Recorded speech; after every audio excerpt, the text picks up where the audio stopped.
Hello. Welcome to my first YouTube video. Well, it's kind of my first YouTube video. I actually tried to film this twice and the mic did not work. And so the mic is actually coming out of where you are. This is fake. This is just for me to hold something. So ignore the fact that it's fake. Welcome. If we haven't met before, my name is Alyssa. I talk about sustainability and climate online. And if you like all things conscious consumption, thrifting, and learning about the climate in a fun way, you should subscribe. And when I was trying to figure out where I'm going to film my first YouTube video, I tried to think like, okay, if you guys were coming over and we were talking about whatever, where would we be?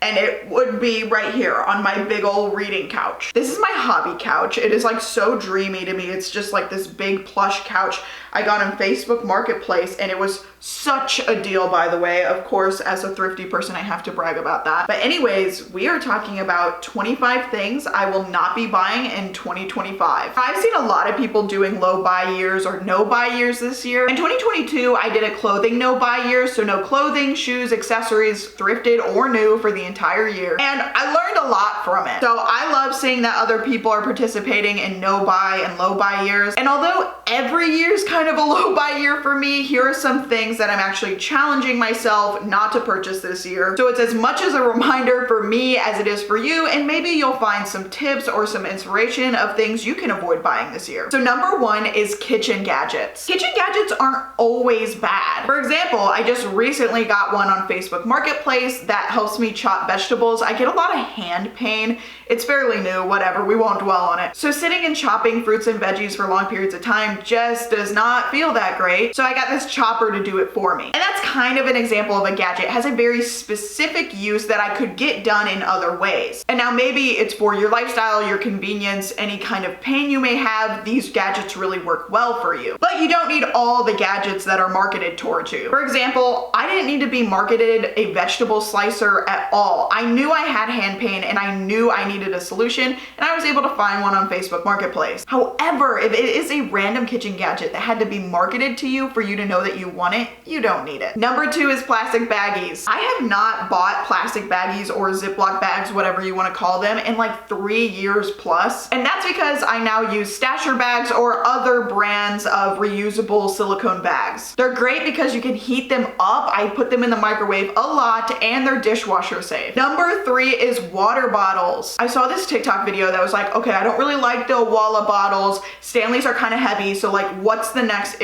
water bottle? And to me, the obvious answer is just like finding a water bottle that fits your needs and using that water bottle. Or like a handful of them. For example, I have 3 water bottles. 2 I interchange between daily, and then 1 that seals all the way around, more of an outdoor travel bottle. And even that is more than enough. So I will not be buying any new water bottles. Number 4 seems a little weird, but that's cleaning rags. So I don't know if you've ever heard of e-cloths, but they're these really kind of neat, reusable rag brand. However, they have a rag for everything. If there is glass, they have a rag for it. If there's stainless steel, there's a different rag for it. Or if it's window mesh, there's another rag for it. It just got to a point where I had all of them and they're not labeled. So then I would unpackage them, forget what it actually went to, and then just use them on whatever it looked like I felt like it should go on anyway. So there was really no point to them, and my old rags still work just fine. So no more of those for me. Number 5 is dog enrichment toys. Now that does not mean I do not want to do enrichment activities with my dog, but if there's something I'm gonna spend money on, it's my pets. I like to spoil my pets, and I need to realize that that doesn't always mean money. In fact, with pets, most of the time, it's not money that spoils them. And I was always buying these plastic enrichment toys because Flash would kind of figure them out pretty quickly, and then I want one that takes him longer. So then I buy a new one, but then I started DIYing them more, and let me tell you, they are so difficult, the DIY ones, and keep him busy for so much longer. I mean, I make them with like scrap paper, cardboard, paper towel rolls, and they work amazing. So this year I'm going to be making them instead of buying them. Number 6 is utensils and tableware. This seems weird, but I always get swept up at the thrift store, and even though they're secondhand, I still try not to overconsume secondhand items,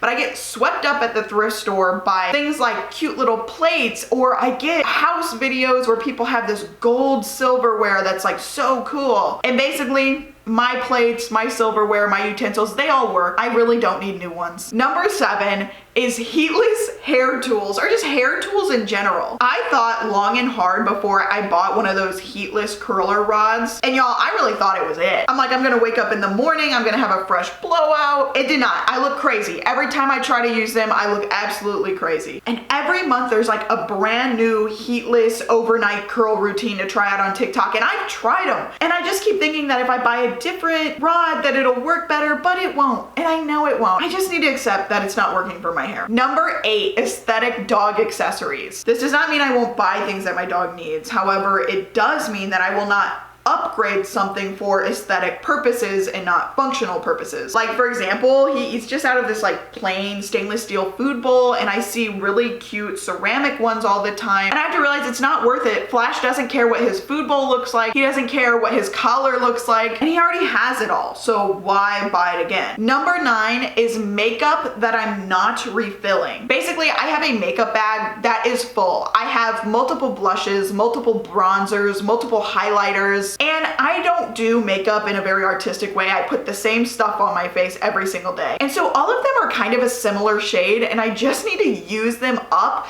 before I'm allowed to buy more. Number 10 is kind of self-explanatory, but it's hair clips and accessories.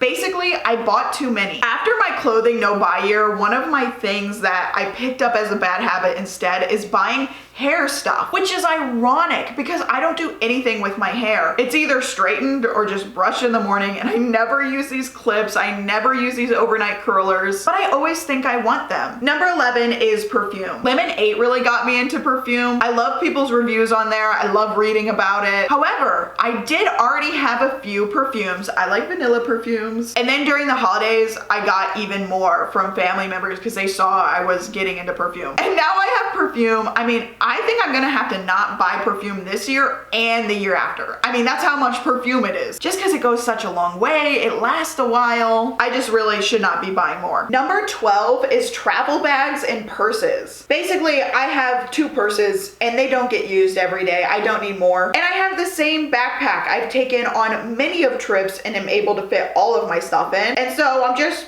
not gonna buy more. Number 13 is additional skincare serums. I have a skincare routine that works really, really well for me, but every other month or so, I get this itch to add something to it. And it's not because my skin is breaking out or looking different.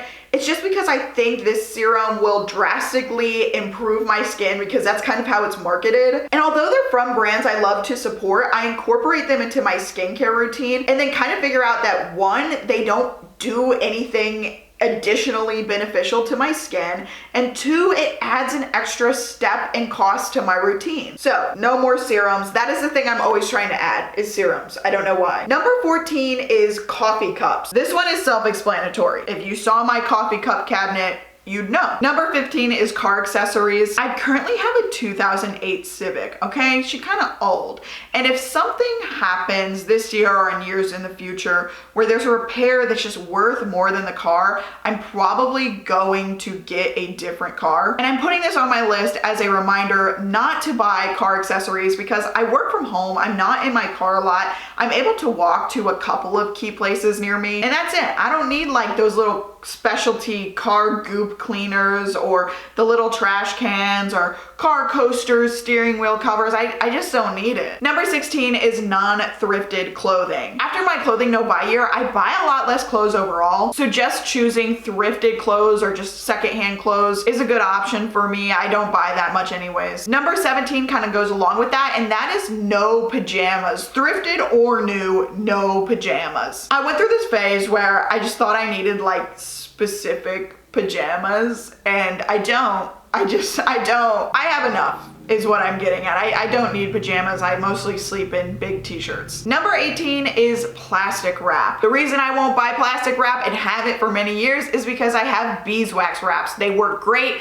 They've lasted me a long time, and I don't even really need to use them that often. The brand that is my favorite is called Goldilocks. I just like how long theirs last compared to others. Plus the designs are really cute. Number 19 is going to be kind of hard for me, but that is Clorox wipes. Or I'm just calling them that. They can be other brands as well. The reason why this one is hard for me is because I have two birds. Oh my gosh, wait, I don't think you guys have met the birds. Okay, Molly is my cockatiel and Lilo is my conure. They're very cute and I love them a lot. However, if you have birds, you know that they are kind of nasty, and for all the nasties they leave on the floor, I used to like to use Clorox wipes or something like that, just like a disposable wet wipe. So instead, what I've done now is I cut up like a really old towel that's all the same color, and I kind of assigned that color to the bird room so that I know if I ever see one of those in the laundry to wash it separately from certain things, and that goes back in the bird room. And I use that paired with a cleaner that I can actually go up to my local bird store and buy refills of this cleaner, which is great. And combining those things is much more sustainable for me than buying the disposable wet wipes. Number 20 is also gonna be hard for me, and that is paraffin candles. I buy most of my candles from small local businesses, and most of those, I'd say actually even all of those that I buy, are either like soy wax or beeswax or some kind of natural material. But when I pick up candles from the thrift store, they are primarily paraffin wax candles. It's one of those things that I know is not good for me to burn those, and I just do it anyways. So I'm done. I'm saying no more of that, and I'm going to burn up the ones I have. I'm just gonna be honest with you, I am going to use the ones I have, and then I'm not going to buy any additional ones, even if they're thrifted. Number 21 is a little self-explanatory with this, which is blankets. Every single year, just like this one I got this year, I get a blanket during the holiday season from somebody. It is bound to happen. And because I seem to obtain all of my blankets, I have no reason to buy them. Even though blankets are really cute to me and I love looking at them in stores, I don't need to buy them. Number 22 is non-thrifted home decor. If a piece of home decor's job is to just sit on a shelf, I'm not buying it new. It's gotta be thrifted from the antique store, from Facebook Marketplace, if I'm going to in some way obtain an item like that. Number 23 is books. Listen, this past year, I found a used bookstore really close to me that I really love. And there was also a big library book sale that was amazing. And I got tons of books, but I am a slow reader, okay? I am not a fast reader. I don't read every single night.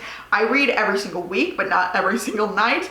And so I go through books pretty slow. I have more than enough books to get me through the year, and if by some miracle I do get through them, I'm just going to use the library this year. Number 24, I've kind of talked about in a short form video, which is gift wrap. I just think it's crazy that we extract oil, turn it into plastic, and then line gift wrap paper with it just so it can be ripped apart and thrown away like immediately. And it's not that I haven't used gift wrap before. I have even traditional wrapping paper. It's just that the more I think about it, the more it just makes no sense. So this year I'm going to upcycle my gift wrap or use old gift bags that I already have. During the holidays, I did this by just painting on, drawing on, stamping on, packaging paper. So we'll see what I come up with birthdays and holidays coming up this year. The last one on my list, number 25, is going to be the hardest, and that is not buying anything from social media advertisements. Like I said at the beginning of this video, if it has to be marketed to you, you do not need it. So this doesn't mean that if I'm looking for X and I see X in an Instagram ad, I'm not going to buy it. But it does mean if I did not have